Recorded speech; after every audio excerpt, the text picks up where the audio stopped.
Welcome back to Classics with Cozy and our Creatures of the Night series. Last week we explored a tale of guilt and terror in the Black Cat. Tonight our journey takes us high into the misty Hartz Mountains, where superstition walks with shadows and a legend prowls the night. So settle in, light a candle if you like, and prepare to meet the White Wolf. A quick note before we begin. Tonight's story contains suspense, violence, and supernatural elements. There are moments of fear, peril, and distress. Listener discretion is advised. The White Wolf of the Hartz Mountains. Scarcely had the soldiers performed their task and thrown down their shovels when they commenced an altercation. It appeared that this money was to be again the cause of slaughter and bloodshed. Philip and Krantz determined to sail immediately in one of the paraquas and leave them to settle their disputes as they pleased. He asked permission of the soldiers to take from the provisions and water, of which there was ample supply, a larger proportion than was their share, stating that he and Krantz had a long voyage and would require it, and pointing out to them that there were plenty of coconuts for their support. The soldiers, who thought of nothing but their newly acquired wealth, allowed him to do as he pleased, and having hastily collected as many coconuts as they could to add to their stock of provisions, before noon, Philip and Krantz had embarked and made sail in the Paraqua, leaving the soldiers with their knives again drawn, and so busy in their angry altercation as to be heedless of their departure. "There will be the same scene over again, I expect," observed Krantz as the vessel parted swiftly from the shore. "I have little doubt of it. Observe, even now they are at blows and stabs. If I were to name that spot, it should be the Accursed Isle. Would not any other be the same, with so much to inflame the passions of men?" "Assuredly, what a curse is gold, and what a blessing," replied Krantz. "I am sorry Pedro is left with them. It is their destiny," replied Philip, "so let's think no more of them. Now what do you propose? With this vessel, small as she is, we may sail over the seas in safety, and we have, I imagine, provisions sufficient for more than a month. My idea is to run into the track of the vessels going to the westward and obtain passage to Goa, and if we do not meet with any, we can, at all events, proceed up the straits as far as Pulo Pinyang without risk. There we may safely remain until a vessel passes. I agree with you. It is our best, nay our only place. Unless indeed we were to proceed to Cochin, where junks are always leaving for Goa, but that would be out of our way, and the junks cannot well pass us in the straits without their being seen by us." They had no difficulty in steering their course. The islands by day and the clear stars by night were their compass. It is true that they did not follow the more direct track, but they followed the more secure, working up the smooth waters and gaining to the northward more than to the west. Many times they were chased by the Malay proas which infested the islands, but the swiftness of their little Paraqua was their security. Indeed, the chase was, generally speaking, abandoned as soon as the smallness of the vessel was made out by the pirates, who expected that little or no booty was to be gained. That Amin and Philip's mission was the constant theme of their discourse may easily be imagined. One morning, as they were sailing between the isles with less wind than usual, Philip observed, "Krantz, you said that there were events in your own life, or connected with it, which would corroborate the mysterious tale I confided to you. Will you now tell me to what you referred?" "Certainly," replied Krantz. "I've often thought of doing so, but one circumstance or another has hitherto prevented me. This is, however, a fitting opportunity. Prepare, therefore, to listen to a strange story, quite as strange, perhaps, as your own." "I take it for granted that you have heard people speak of the Hartz Mountains," observed Krantz. "I have never heard people speak of them that I can recollect," replied Philip, "but I have read of them in some book, and of the strange things which have occurred there." "It is indeed a wild region," rejoined Krantz, "and many strange tales are told of it, but as strange as they are, I have good reason for believing them to be true. I have told you, Philip, that I fully believe in your communion with the other world, that I credit the history of your father and the lawfulness of your mission, for that we are surrounded, impelled, and worked upon by beings different in their nature from ourselves. I have had full evidence, as you will acknowledge, when I state what has occurred in my own family. Why such malevolent beings as I am about to speak of should be permitted to interfere with us and punish I may say, comparatively unoffending mortals is beyond my comprehension, but that they are so permitted is most certain. The great principle of all evil fulfills his work of evil. Why, then, not the other minor spirits of the same class? Inquired Philip. What matters it to us whether we are tried by and have to suffer from the enmity of our fellow mortals, or whether we are persecuted by beings more powerful and more malevolent than ourselves? We know that we have to work out our salvation, and that we shall be judged according to our strength. If then there be evil spirits who delight to oppress man, there surely must be, as Amin asserts, good spirits, whose delight is it to do him service. Whether then we have to struggle against our passions only, or whether we have to struggle not only against our passions, but also the dire influence of unseen enemies, we ever struggle with the same odds in our favor, as the good are stronger than the evil which we combat. In either case, we are on the vantage ground, whether, as in the first, we fight the good cause single-handed, or as in the second, although opposed, we have the host of heaven ranged on our side. Thus are the scales of divine justice evenly balanced, and man is still a free agent, as his own virtuous or vicious propensities must ever decide whether he shall gain or lose the victory. Most true, replied Krantz. And now to my history. My father was not born, or originally a resident, in the Hartz mountains. He was the serf of an Hungarian nobleman of great possessions in Transylvania. But, although a serf, he was not by any means a poor or illiterate man. In fact, he was rich, and his intelligence and respectability were such that he had been raised by his lord to the stewardship. But whoever may happen to be born a serf must he remain, even though he become a wealthy man, and such was the condition of my father. My father had been married for about 5 years, and by his marriage had 3 children, my eldest brother Caesar, myself Herman, and a sister named Marcella. You know, Philip, that Latin is still the language spoken in that country, and that will account for our high-sounding names. My mother was a very beautiful woman, unfortunately more beautiful than virtuous. She was seen and admired by the lord of the soil. My father was sent away upon some mission, and during his absence, my mother, flattered by the attentions and won by the assiduities of this nobleman, yielded to his wishes. It so happened that my father returned very unexpectedly, and discovered the intrigue. The evidence of my mother's shame was positive. He surprised her in the company of her seducer.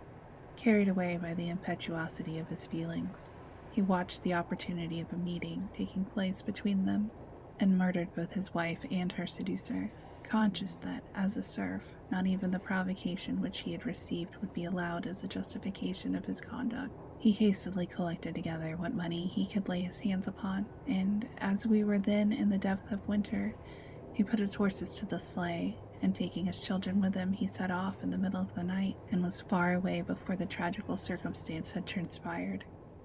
Aware that he would be pursued, and that he had no chance of escape if he remained in any portion of his native country in which the authorities could lay hold of him, he continued his flight without intermission until he had buried himself in the intricacies and seclusion of the Hartz mountains. Of course, all that I have now told you I learned afterwards. My oldest recollections are knit to a rude yet comfortable cottage in which I lived with my father, brother, and sister. It was on the confines of one of those vast forests which cover the northern part of Germany.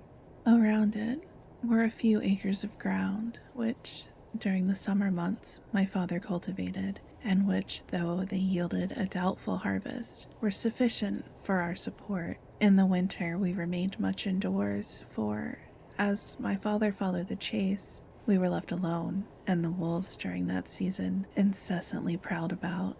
My father had purchased the cottage, and the land about it, of one of the rude foresters who gained their livelihood partly by hunting, and partly by burning charcoal for the purpose of smelting the ore from the neighboring mines.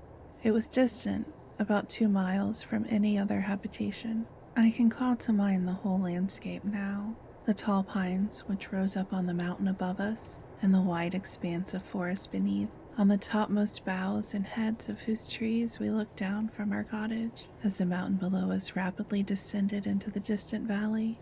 In summertime, the prospect was beautiful. But during the severe winter, a more desolate scene could not well be imagined. I said that in the winter my father occupied himself with the chase. Every day he left us, and often would he lock the door, that we might not leave the cottage. He had no one to assist him, or to take care of us. Indeed, it was not easy to find a female servant who would live in such a solitude. But could he have found one, my father would not have received her, for he had imbibed a horror of the sex. As the difference of his conduct toward us, his 2 boys, and my poor little sister Marcella evidently prove, you may suppose that we were sadly neglected. Indeed, we suffered much, for my father, fearful that we might come to some harm, would not allow us fuel when he left the cottage, and we were obliged therefore to creep under the heaps of bear's skin, and there to keep ourselves as warm as we could until he returned in the evening, when a blazing fire was our delight.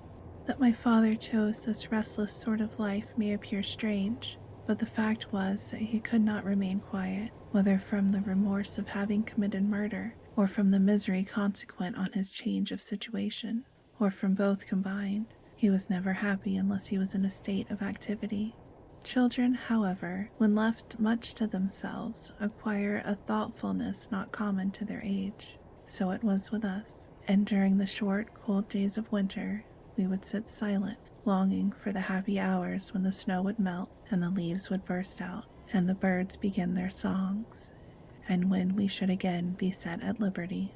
Such was our peculiar and savage sort of life until my brother Caesar was 9, myself 7, and my sister 5 years old, when the circumstances occurred on which is based the extraordinary narrative which I am about to relate. One evening, my father returned home rather later than usual. He had been unsuccessful, and as the weather was very severe, and many feet of snow were upon the ground, he was not only very cold, but in a very bad humor. He had brought in wood, and we were all 3 gladly assisting each other in blowing on the embers to create the blaze, when he caught poor little Marcella by the arm and threw her aside. The child fell, struck her mouth, and bled very much. My brother ran to raise her up. Accustomed to ill usage and afraid of my father, she did not dare to cry, but looked up in his face very piteously. My father drew his stool nearer to the hearth, muttered something in abuse of women, and busied himself with the fire, which both my brother and I had deserted when our sister was so unkindly treated. A cheerful blaze was soon the result of his exertions, but we did not, as usual, crowd round it.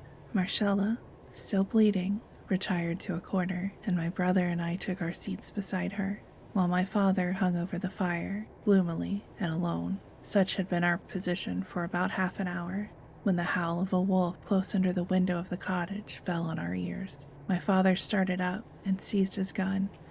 The howl was repeated. He examined the priming, and then hastily left the cottage, shutting the door after him. We all waited, anxiously listening, for we thought that if he succeeded in shooting the wolf, he would return in a better humor. And although he was harsh to all of us, and particularly so to our little sister, still we loved our father, and loved to see him cheerful and happy, for what else had we to look up to? And I may here observe that perhaps there never were 3 children who were fonder of each other. We did not, like other children, fight and dispute together, and if by chance any disagreement did arise between my elder brother and me, little Marcella would run to us, and kissing us both, seal, through our entreaties, the peace between us. Marcella was a lovely, amiable child. I can recall her beautiful features even now. Alas, poor little Marcella. She is dead then? Observed Philip. Dead? Yes, dead. But how did she die? But I must not anticipate, Philip. Let me tell my story. We waited for some time, but the report of the gun did not reach us, and my elder brother then said, "Our father has followed the wolf and will not be back for some time. Marcella, let us wash the blood from your mouth, and then we will leave this corner and go to the fire and warm ourselves." We did so, and remained there until near midnight, every minute wondering as it grew later why our father did not return. We had no idea that he was in any danger, but we thought that he must have chased the wolf for a very long time. "I will look out and see if father is coming," said my brother Caesar, going to the door. "Take care," said Marcella. "The wolves must be about now, and we cannot kill them, brother." My brother opened the door very cautiously, and but a few inches. He peeped out. I see nothing, he said after a time, and once more he joined us at the fire. We have had no supper, said I, for my father usually cooked the meat as soon as he came home, and during his absence we had nothing but the fragments of the preceding day. And if our father comes home after his hunt, Caesar, said Marcella, he'll be pleased to have some supper. Let us cook it for him, and for ourselves. Caesar climbed upon the stool and reached down some meat. I forget now whether it was venison or bear's meat, but we cut off the usual quantity and proceeded to dress it, as we used to do under our father's superintendence.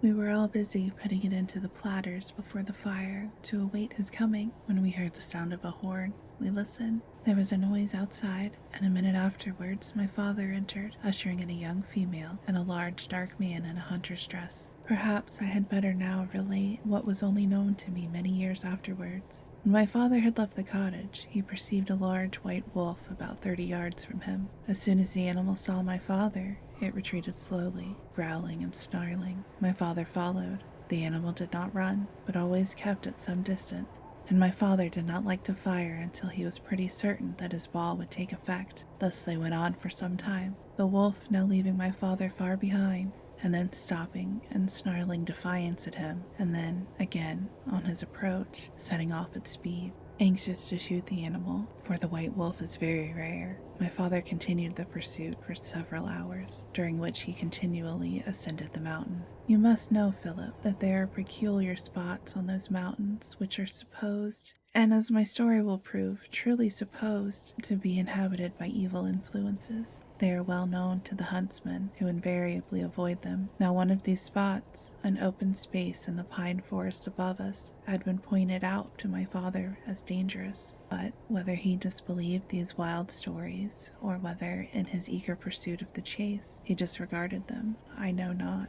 Certain, however, it is that he was decoyed by the white wolf to this open space. When the animal appeared to slacken her speed, my father approached, came close up to her, raised his gun to his shoulder, and was about to fire when suddenly the wolf disappeared. He thought that the snow on the ground must have dazzled his sight, and he let down his gun to look for the beast, but she was gone. How she could have escaped over the clearance without his seeing her was beyond his comprehension.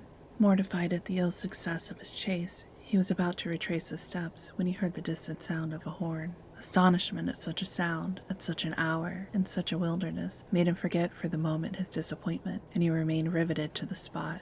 In a minute the horn was blown a second time, and at no great distance. My father stood still and listened. A third time it was blown. I forget the term used to express it, but it was the signal which my father well knew implied the party was lost in the woods. In a few minutes more, my father beheld a man on horseback with a female seated on the crupper enter the cleared space, and ride up to him.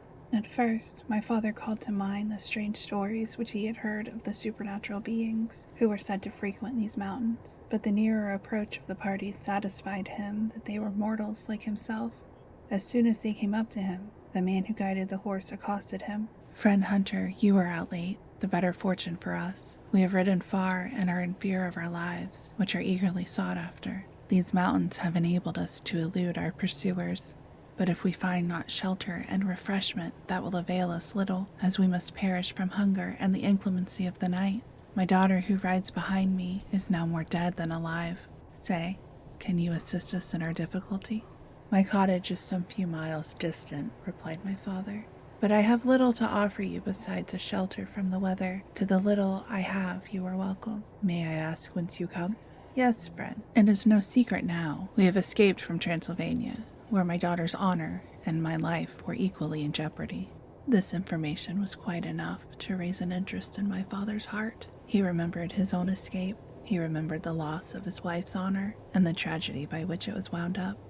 He immediately and warmly offered all the assistance which he could afford them. "There is no time to be lost, then, good sir," observed the horseman. "My daughter is chilled with the frost and cannot hold out much longer against the severity of the weather."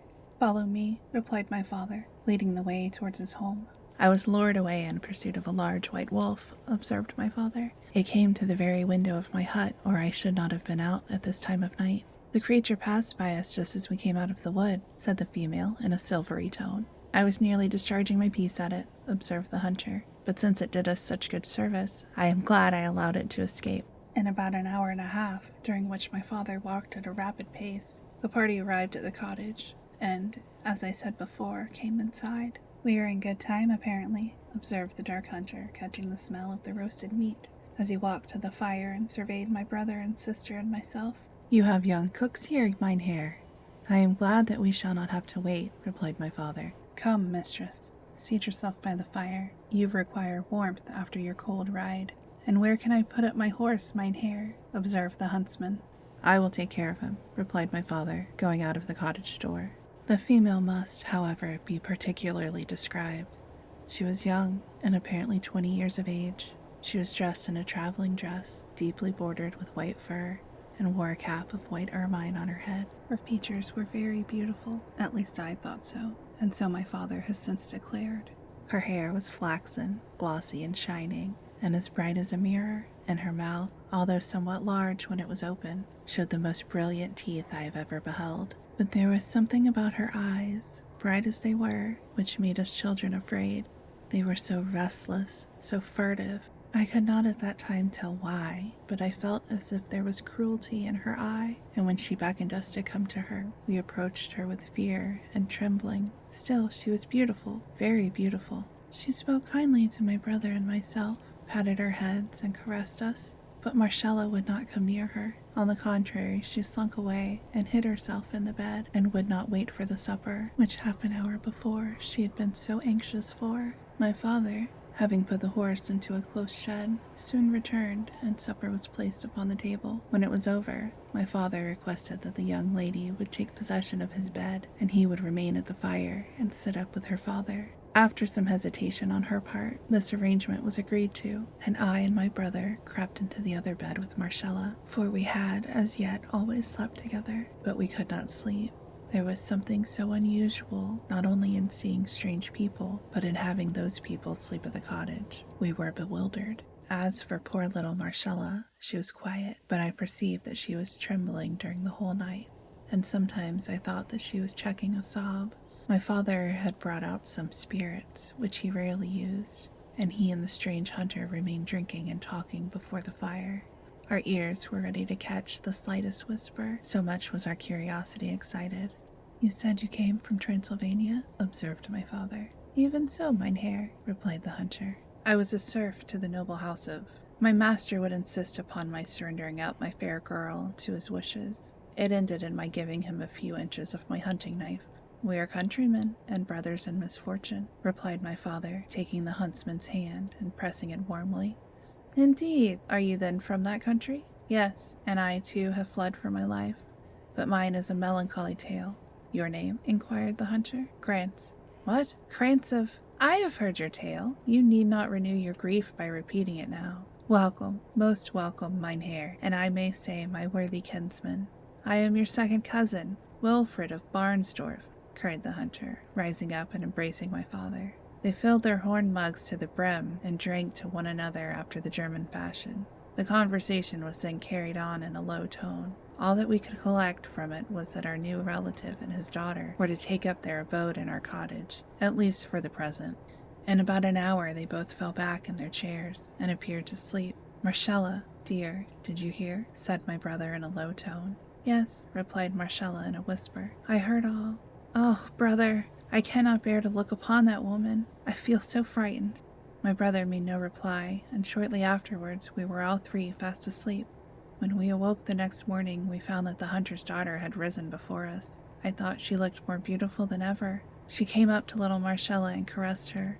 The child burst into tears and sobbed as if her heart would break. But not to detain you with too long a story, the huntsman and his daughter were accommodated in the cottage. My father and he went out hunting daily, leaving Christina with us. She performed all the household duties, was very kind to us children, and gradually the dislike even of little Marcella wore away. But a great change took place in my father. He appeared to have conquered his aversion to the sex, and was most attentive to Christina. Often after her father and we were in bed, would he sit up with her, conversing in a low tone by the fire. I ought to have mentioned that my father and the huntsman Wilfred slept in another portion of the cottage, and that the bed which he formerly occupied, and which was in the same room as ours, had been given up to the use of Christina. These visitors had been about 3 weeks at the cottage, when one night, after we children had been sent to bed, a consultation was held. My father had asked Christina in marriage, and had obtained both her own consent and that of Wilfred. After this a conversation took place, which was, as nearly as I can recollect, as follows. You may take my child, mine Herr Krantz, and my blessing with her, and I shall then leave you and seek some other habitation. It matters little where. Why not remain here, Wilfred? No, I am called elsewhere. Let that suffice, and ask no more questions. You have my child. I thank you for her, and will duly value her, but there is one difficulty. I know what you would say. There is no priest here in this wild country. True, neither is there any law to bind. Still must some ceremony pass between you to satisfy a father. Will you consent to marry her in my fashion? If so, I will marry you directly. I will, replied my father. Then take her by the hand. Now, mine Herr, swear. I swear, repeated my father. By all the spirits of the Hartz mountains. Nay, why not by heaven? Interrupted my father. Because it is not my humor, rejoined Wilfred. If I prefer that oath, less binding perhaps than another, surely you will not thwart me. Well, be it so then. Have your humor. Will you make me swear by that which I do not believe? Yet many do so, who in outward appearance are Christians, rejoined Wilfred. Say, will you be married, or shall I take my daughter away with me? Proceed, replied my father impatiently. I swear by all the spirits of the Hartz mountains, by all their power for good or for evil, that I take Christina for my wedded wife, that I will ever protect her, cherish her, and love her, that my hand shall never be raised against her to harm her. My father repeated the words after Wilfred. And if I fail in this my vow, may all the vengeance of the spirits fall upon me and upon my children. May they perish by the vulture, by the wolf, or other beasts of the forest. May their flesh be torn from their limbs, and their bones blanch in the wilderness. All this I swear. My father hesitated as he repeated the last words. Little Marcella could not restrain herself, and as my father repeated the last sentence, she burst into tears. This sudden interruption appeared to discompose the party, particularly my father. He spoke harshly to the child, who controlled her sobs, burying her face under the bedclothes. Such was the second marriage of my father.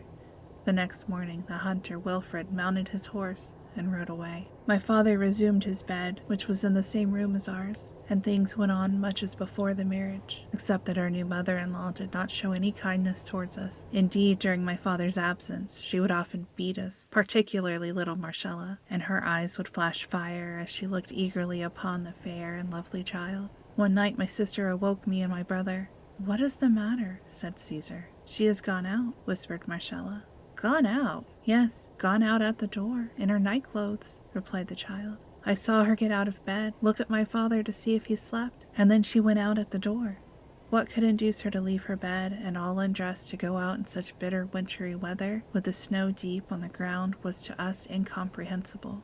We lay awake, and in about an hour we heard the growl of a wolf close under the window. "There is a wolf," said Caesar. "She will be torn to pieces." "Oh no," cried Marcella. In a few minutes afterwards our mother-in-law appeared. She was in her nightdress, as Marcella had stated. She let down the latch of the door so as to make no noise, went to a pail of water, and washed her face and hands, and then slipped into the bed where my father lay. We all three trembled. We hardly knew why, but resolved to watch the next night. We did so, and not only on the ensuing night, but on many others, and always at about the same hour would our mother-in-law rise from her bed and leave the cottage. And after she was gone, we invariably heard the growl of a wolf under our window, and always saw her, on her return, wash herself before she retired to bed. We observed also that she seldom sat down to meals, and that when she did, she appeared to eat with dislike. But when the meat was taken down to be prepared for dinner, she would often furtively put a raw piece into her mouth. My brother Caesar was a courageous boy. He did not like to speak to my father until he knew more. He resolved that he would follow her out and ascertain what she did. Marcella and I endeavored to dissuade him from this project, but he would not be controlled, and the very next night he lay down in his clothes, and as soon as our mother-in-law had left the cottage he jumped up, took down my father's gun, and followed her. You may imagine in what a state of suspense Marcella and I remained during his absence. After a few minutes, we heard the report of a gun. It did not awaken my father, and we lay trembling with anxiety. In a minute afterwards, we saw our mother-in-law enter the cottage. Her dress was bloody. I put my hand to Marcella's mouth to prevent her crying out, although I myself was in great alarm. Our mother-in-law approached my father's bed, looked to see if he was asleep, and then went to the chimney and blew up the embers into a blaze. "Who is there?" said my father, waking up. "Lie still, dearest," replied my mother-in-law. "It is only me. I have lighted the fire to warm some water. I am not quite well." My father turned round and was soon asleep, but we watched our mother-in-law. She changed her linen and then threw the garments she had worn into the fire, and we then perceived that her right leg was bleeding profusely, as if from a gunshot wound. She bandaged it up, and then dressing herself, remained before the fire until the break of day. Poor little Marcella! Her heart beat quick as she pressed me to her side. So indeed did mine. Where was our brother Caesar? How did my mother-in-law receive the wound unless from his gun? At last my father rose, and then for the first time I spoke, saying, "Father, where is my brother Caesar?" "Your brother?" exclaimed he. "Why, where can he be? Merciful heaven! I thought as I lay very restless last night," observed our mother-in-law, "that I heard somebody open the latch of the door. And dear me, husband, what has become of your gun?" My father cast his eyes above the chimney and perceived that his gun was missing. For a moment he looked perplexed. Then seizing a broadaxe, he went out of the cottage without saying another word. He did not remain away from us long. In a few minutes he returned, bearing in his arms the mangled body of my poor brother. He laid it down and covered up his face. My mother-in-law rose up and looked at the body, while Marcella and I threw ourselves by its side, wailing and sobbing bitterly. "Go to bed again, children," she said sharply. "Husband," continued she, "your boy must have taken the gun down to shoot a wolf, and the animal has been too powerful for him. Poor boy, he has paid dearly for his rashness." My father made no reply. I wished to speak, to tell all, but Marcella, who perceived my intention, held me by the arm and looked at me so imploringly that I desisted. My father, therefore, was left in his error, but Marcella and I, although we could not comprehend it, were conscious that our mother-in-law was in some way connected with my brother's death. That day my father went out and dug a grave, and when he hid the body in the earth, he piled up stones over it so that the wolves should not be able to dig it up. The shock of this catastrophe was to my poor father very severe. For several days he never went to the chase, although at times he would utter bitter anathemas and vengeance against the wolves. But during this time of mourning on his part, my mother-in-law's nocturnal wanderings continued with the same regularity as before. At last my father took down his gun to repair to the forest, but he soon returned and appeared much annoyed. Would you believe it, Christina, that the wolves, perdition to the whole race, have actually contrived to dig up the body of my poor boy, and now there is nothing left of him but his bones? "Indeed," replied my mother-in-law. Marcella looked at me, and I saw in her intelligent eye all she would have uttered. "A wolf growls under our window every night, father," said I. "Aye, indeed. Why did you not tell me, boy? Wake me the next time you hear it." I saw my mother-in-law turn away. Her eyes flashed fire, and she gnashed her teeth. My father went out again and covered up with a larger pile of stones the little remnants of my poor brother, which the wolves had spared. Such was the first act of the tragedy. The spring now came on, the snow disappeared, and we were permitted to leave the cottage. But never would I quit for one moment my dear little sister, to whom, since the death of my brother, I was more ardently attached than ever. Indeed, I was afraid to leave her alone with my mother-in-law, who appeared to have a particular pleasure in ill-treating the child. My father was now employed upon his little farm, and I was able to render him some assistance. Marcella used to sit by us while we were at work, leaving my mother-in-law alone in the cottage. I ought to observe that, as spring advanced, so did my mother-in-law decrease her nocturnal rambles, and that we never heard the growl of the wolf under the window after I had spoken of it to my father. One day, when my father and I were in the field, Marcella being with us, my mother-in-law came out, saying that she was going into the forest to collect some herbs my father wanted, and that Marcella must go to the cottage and watch the dinner. Marcella went, and my mother-in-law soon disappeared in the forest, taking a direction quite contrary to that in which the cottage stood, and leaving my father and I, as it were, between her and Marcella. About an hour afterwards we were startled by shrieks from the cottage, evidently the shrieks of little Marcella. "Marcella has burnt herself, father," said I, throwing down my spade. My father threw down his, and we both hastened to the cottage. Before we could gain the door, out darted a large white wolf, which fled with utmost celerity. My father had no weapon. He rushed into the cottage, and there saw poor little Marcella expiring. Her body was dreadfully mangled, and the blood pouring from it had formed a large pool on the cottage floor.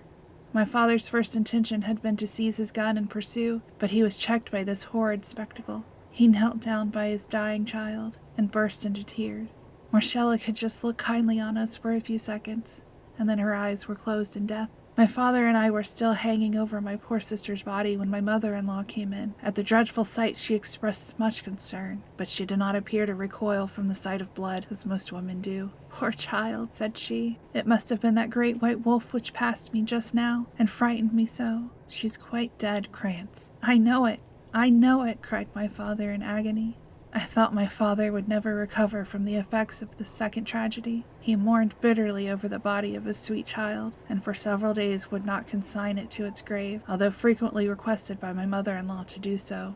At last he yielded, and dug a grave for her close by that of my poor brother, and took every precaution that the wolves should not violate her remains. I was now really miserable, as I lay alone in the bed which I had formerly shared with my brother and sister. I could not help thinking that my mother-in-law was implicated in both their deaths, although I could not account for the manner. But I no longer felt afraid of her. My little heart was full of hatred and revenge. The night after my sister had been buried, as I lay awake, I perceived my mother-in-law get up and go out of the cottage. I waited some time, then dressed myself and looked out through the door, which I half opened. The moon shone bright, and I could see the spot where my brother and sister had been buried, and what was my horror when I perceived my mother-in-law busily removing the stones from Marcella's grave. She was in her white night-dress, and the moon shone full upon her. She was digging with her hands and throwing away the stones behind her with all the ferocity of a wild beast. It was some time before I could collect my senses and decide what I should do. At last I perceived that she had arrived at the body, and raised it up to the side of the grave. I could bear it no longer. I ran to my father and awoke him. "Father, father," cried I, "dress yourself and get your gun." "What?" cried my father. "The wolves are there, are they?" He jumped out of bed, threw on his clothes, and in his anxiety did not appear to perceive the absence of his wife. As soon as he was ready, I opened the door. He went out, and I followed him. Imagine his horror when, unprepared as he was for such a sight, he beheld, as he advanced towards the grave, not a wolf, but his wife in her nightdress, on her hands and knees, crouching by the body of my sister and tearing off large pieces of flesh and devouring them with all the avidity of a wolf. She was too busy to be aware of our approach. My father dropped his gun. His hair stood on end, so did mine. He breathed heavily, and then his breath for a time stopped. I picked up the gun and put it into his hand.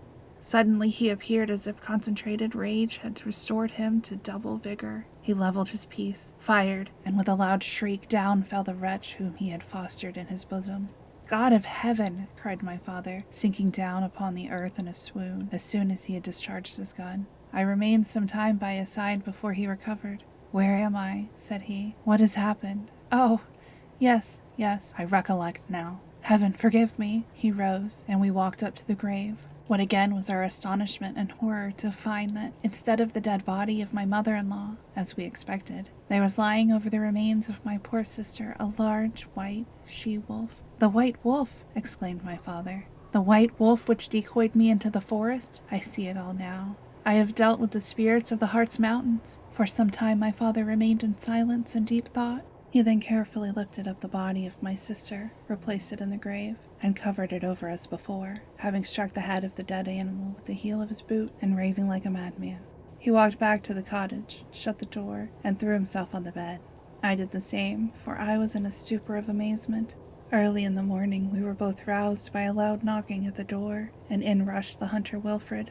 "My daughter, man, my daughter! Where is my daughter?" he cried in a rage. "Where the wretch, the fiend, should be, I trust," replied my father, starting up and displaying equal choler. "Where she should be. In hell. Leave this cottage, or you may fare worse." "Ha ha!" replied the hunter. "Would you harm a potent spirit of the Hartz mountains? Poor mortal who must needs wed a werewolf? Out, demon! I defy thee and thy power. Yet shall you feel it. Remember your oath, your solemn oath, never to raise your hand against her to harm her. I made no compact with evil spirits. You did, and if you failed in your vow, you were to meet the vengeance of the spirits. Your children were to perish by the vulture, the wolf. Out! Out, demon! And their bones blanch in the wilderness. Ha ha!" My father, frantic with rage, seized his axe and raised it over Wilfred's head to strike. All this I swear, continued the huntsman mockingly. The axe descended, but it passed through the form of the hunter, and my father lost his balance and fell heavily on the floor. Mortal, said the hunter, striding over my father's body. We have power over those only who have committed murder. You have been guilty of a double murder. You shall pay the penalty attached to your marriage vow. 2 of your children are gone. The 3rd is yet to follow, and follow them he will, for your oath is registered. Go, it were kindness to kill thee. Your punishment is that you live.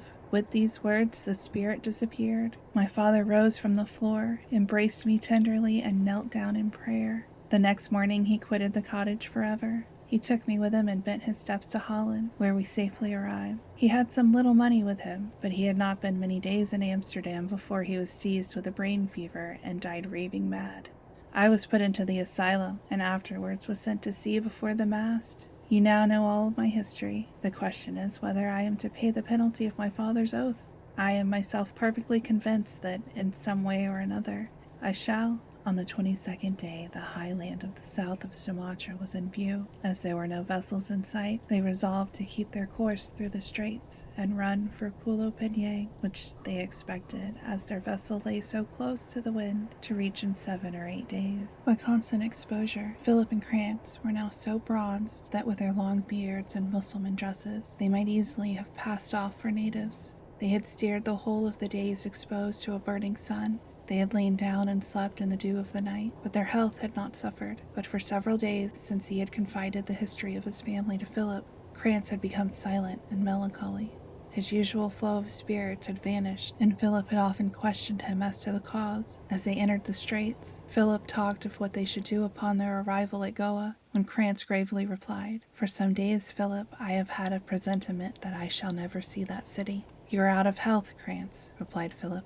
"No, I am in sound health, body and mind. I have endeavored to shake off the presentiment, but in vain. There is a warning voice that continually tells me that I shall not be long with you. Philip, will you oblige me by making me content on one point? I have gold about my person which may be useful to you. Oblige me by taking it and securing it on your own." "What nonsense, Krantz." "It is no nonsense, Philip. Have you not had your warnings? Why should I not have mine? You know that I have little fear in my composition, and that I care not about death, but I feel the presentiment which I speak of more strongly every hour. It is some kind of spirit who should warn me to prepare for another world. Be it so. I have lived long enough in this world to leave it without regret, although to part with you and Amin, the only 2 now dear to me, is painful, I acknowledge. May not this arise from overexertion and fatigue, Krantz? Consider how much excitement you have labored under these last 4 months.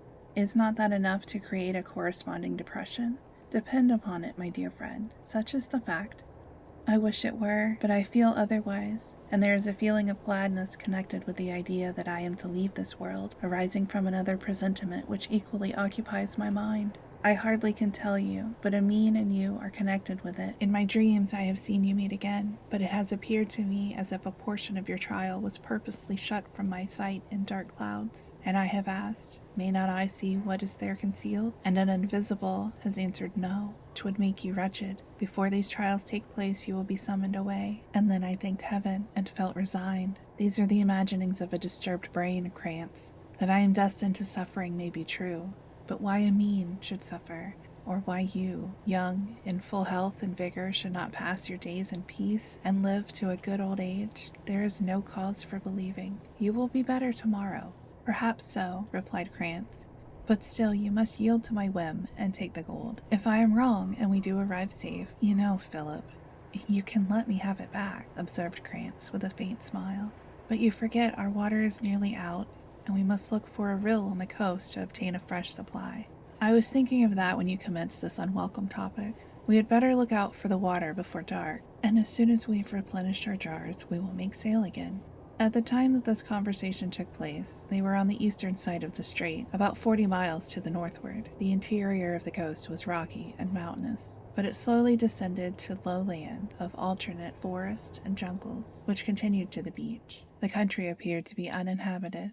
Keeping close into the shore, they discovered, after a 2 hours' run, a fresh stream which burst in a cascade from the mountains and swept its devious course through the jungle until it poured its tribute into the waters of the strait. They ran close into the mouth of the stream, lowered the sails, and pulled the periqua against the current until they advanced far enough to assure them that the water was quite fresh. The jars were soon filled, and they were again thinking of pushing off, when, enticed by the beauty of the spot, the coolness of the fresh water, and wearied with their long confinement on board of the periqua, they proposed to bathe, a luxury hardly to be appreciated by those who have not been in a similar situation. They threw off their Mussulman dresses and plunged into the stream, where they remained for some time. Krantz was the first to get out. He complained of feeling chilled, and he walked onto the banks where their clothes had been laid. Philip also approached nearer to the beach, intending to follow him. "And now, Philip," said Krantz, "this will be a good opportunity for me to give you the money. I will open my sash and pour it out, and you can put it into your own before you put it on." Philip was standing in the water, which was about level with his waist. "Well, Krantz," said he, "I suppose if it must be so, it must, but it appears to me an idea so ridiculous. However, you shall have your own way." Philip quitted the run and sat down by Krantz, who was already busy in shaking the doubloons out of the folds of his sash.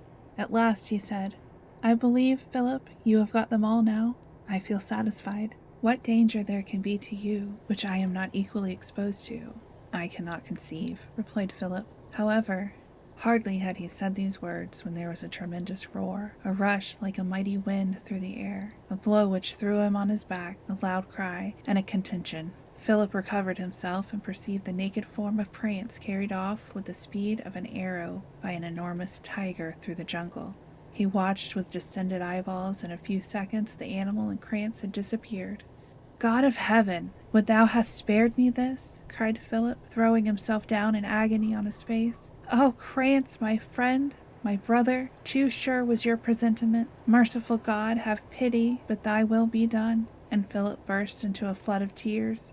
For more than an hour did he remain fixed upon the spot, careless and indifferent to the danger by which he was surrounded. At last, somewhat recovered, he rose, dressed himself, and then again sat down, his eyes fixed upon the clothes of Krantz, and the gold which still lay on the sand. He would give me that gold. He foretold his doom. Yes, it was his destiny, and it has been fulfilled. His bones will bleach in the wilderness, and the spirit hunter and his wolfish daughter are avenged. The shades of evening now set in, and the low growling of the beasts of the forest recalled Philip to a sense of his own danger. He thought of Amin, and hastily making the clothes of Krantz and the doubloons into a package, he stepped into the periqua, with difficulty shoved it off, and with a melancholy heart and in silence hoisted the sail and pursued his course. "Yes, Amin," thought Philip as he watched the stars twinkling and coruscating. "Yes, you are right when you assert that the destinies of men are foreknown, and may by some be read. My destiny is, alas, that I should be severed from all I value upon earth and die friendless and alone.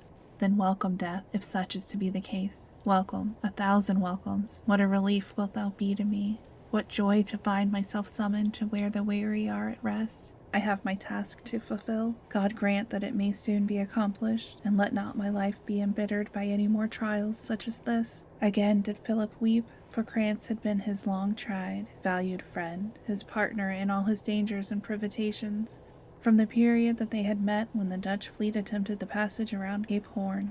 After 7 days of painful watching and brooding over bitter thoughts, Philip arrived at Pulo Penang, where he found a vessel about to sail for the city to which he was destined.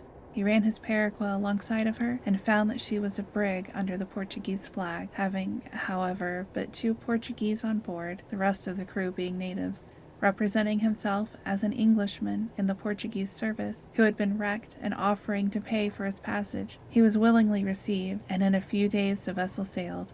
Their voyage was prosperous. In 6 weeks they anchored in the roads of Goa. The next day they went up the river. The Portuguese captain informed Philip where he might obtain lodging, and passing him off as one of his crew, there was no difficulty raised as to his landing. Having located himself at his new lodging, Philip commenced some inquiries of his host relative to Amin, designating her merely as a young woman who arrived there in a vessel some weeks before. But he could obtain no information concerning her. "Signor," said the host, "tomorrow is the grand auto de fe. We can do nothing until that is over. Afterwards I will put you in the way to find out what you wish. In the meantime you can walk about the town. Tomorrow I will take you to where you can behold the grand procession, and then we will try what we can do to assist you in your search." Philip went out, procured a suit of clothes, removed his beard, and then walked about the town, looking up at every window to see if he could perceive a mean.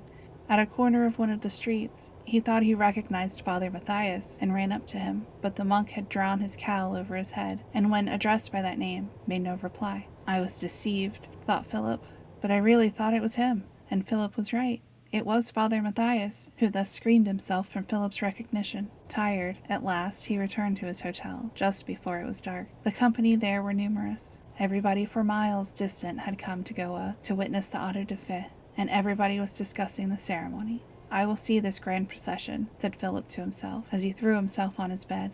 It will drive thought from me for a time, and God knows how painful my thoughts have now become. Amin, dear Amin, may angels guard thee. And that concludes our journey through the Hartz Mountains. If tonight's story stirred your imagination, or your nerves, you can hear more classic adventures in the Creatures of the Night season on Spotify and YouTube. Stay curious, stay cautious, and join me again on Classics with Cozy for another tale from the shadows.